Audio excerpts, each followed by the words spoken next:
আসসালামু আলাইকুম। এই তালের সিজনে আপনাদের সাথে শেয়ার করব নরম তুলতুলে তালের ভাপা পিঠা রেসিপি।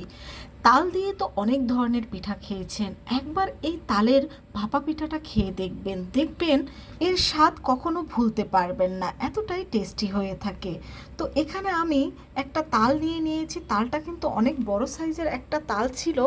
এখন এই তালটাকে ভেঙে এর খোসাটাকে আমরা ভালোভাবে ছাড়িয়ে নেব।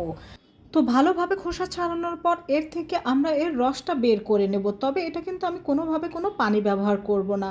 এরকম একটা প্লাস্টিকের জালি নিয়ে তার মধ্যে তালটা এইভাবে ঘষে নিলেই কিন্তু তালের রসটা সম্পূর্ণ বের হয়ে যাবে। তো বন্ধুরা দেখো, এর আঠি থেকে কিন্তু সম্পূর্ণ রসটা বের হয়ে গিয়েছে। আর এখানে আমরা সম্পূর্ণ তালের রসটা বের করে নিয়েছি। এই তালের রসটা আজকে আমি সম্পূর্ণ কাজে লাগবে না, আমি কিছুটা এখানে তুলে রাখবো। আর এখানে 1 কাপ পরিমাণ আমি নিয়েছি আজকের ভাপা পিঠাটা তৈরি করার জন্য। আর এটা আমি ডিপ ফ্রিজে সংরক্ষণ করে রাখবো পরবর্তীতে কোনো পিঠা বানানোর জন্য।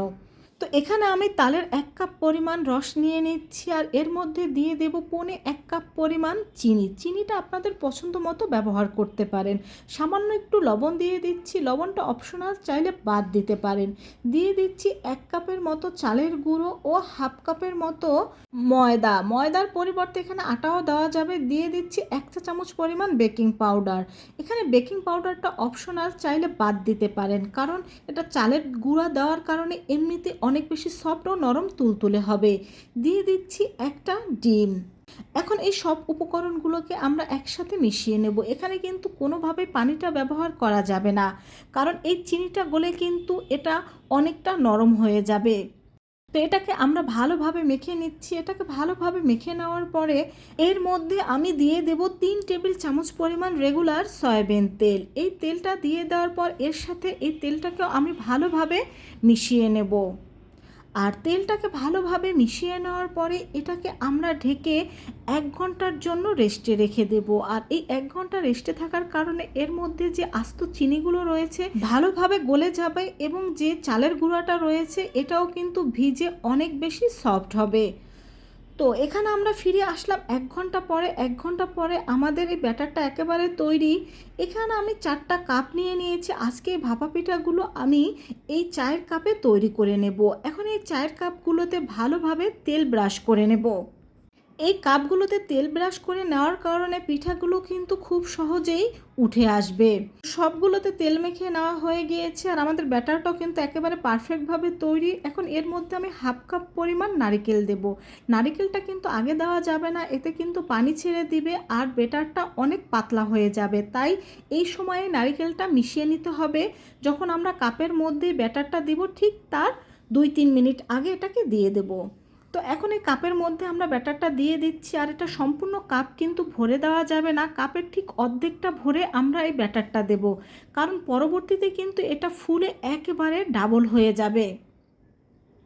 তো প্রত্যেকটা কাপের মধ্যেই কিন্তু আমি অর্ধেক অর্ধেক করে এই ব্যাটারটা ভরে নিয়েছি, দেখতেই পাচ্ছ। এখন দেখার সৌন্দর্য এবং খেতেও ভালো লাগবে এজন্য আরও কিছু নারকেল কোড়া এখানে দিয়ে দিচ্ছি।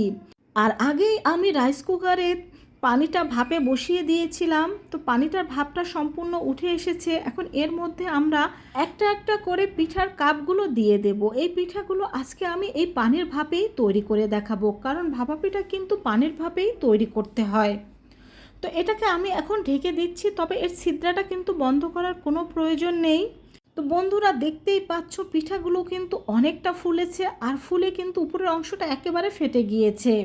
তো একটা কাঠি দিয়ে তোমাদের দেখিয়ে দিচ্ছি, দেখো পিঠাটা কিন্তু পারফেক্টভাবে তৈরি হয়ে গিয়েছে। কাঠির সাথে কিন্তু কোনোভাবে কোনো ব্যাটার লেগে আসছে না। তো এটাও তোমাদের আমি দেখিয়ে দিচ্ছি। আর এই পিঠাটা কিন্তু ভাপে তৈরি হতে মাত্র 10 থেকে 15 মিনিটের মতো সময় লাগে। এখন এগুলোকে আমরা নামিয়ে কিছুটা ঠান্ডা করে এই মোল্ড থেকে বের করে নেব। আর এটা কিন্তু খুব সহজেই তোমরা হাত দিয়ে মোল্ড থেকে বের করে নিতে পারবে। কোনো প্রকার ছুরি দিয়ে এটাকে মোল্ড থেকে আলাদা করতে হবে না, যেহেতু কাপের মধ্যে তেল দিয়েছি। হাত দিয়ে কিছুটা এইভাবে করে নিলেই এটা মোল্ড থেকে সহজে বেরিয়ে আসবে। আর বন্ধুরা দেখতেই পাচ্ছ পিঠাগুলো দেখতে কত লোভনীয় হয়েছে, আর এগুলো কিন্তু খুবই পারফেক্টভাবে তৈরি হয়েছে, আর কতটা নরম তুলতুলে হয়েছে। তো একইভাবে আমি আর একটা পিঠা কিন্তু কাপ থেকে তোমাদের বের করে দেখিয়ে দিচ্ছি। আর আমাদের প্রত্যেকটা পিঠাই কিন্তু একেবারে পারফেক্ট হয়েছিল। তোমরা কিন্তু পিঠাটা নামানোর আগে অবশ্যই কাঠি দিয়ে চেক করে নেবে। তো তৈরি হয়ে গেল মজাদার তালের ভাপা পিঠা। এই তালের সিজনে একবার হলেও তোমরা এইভাবে করে এই ভাপা পিঠাটা তৈরি করে খেয়ে দেখবে। দেখবে তোমাদের কাছেও এই তালের ভাপা পিঠাটা অনেক বেশি ভালো লাগবে। আর যদি কাউকে তৈরি করে খাও, দেখবে সে তোমার কাছে এই রেসিপিটি জানতে চাইবে। এতটাই টেস্টি হয়ে থাকে এই তালের ভাপা পিঠা। তো একটা পিঠা তো আমি তোমাদের কেটে দেখিয়ে দিচ্ছি, দেখো কতটা পারফেক্ট হয়েছে আর কতটা নরম তুলতুলে হয়েছে এই তালের ভাপা পিঠা। তো ভালো লাগলে অবশ্যই কমেন্ট করে জানাবে, তোমার বন্ধুদের সাথে শেয়ার করবে। সবাই ভালো থেকো। আল্লাহ হাফেজ।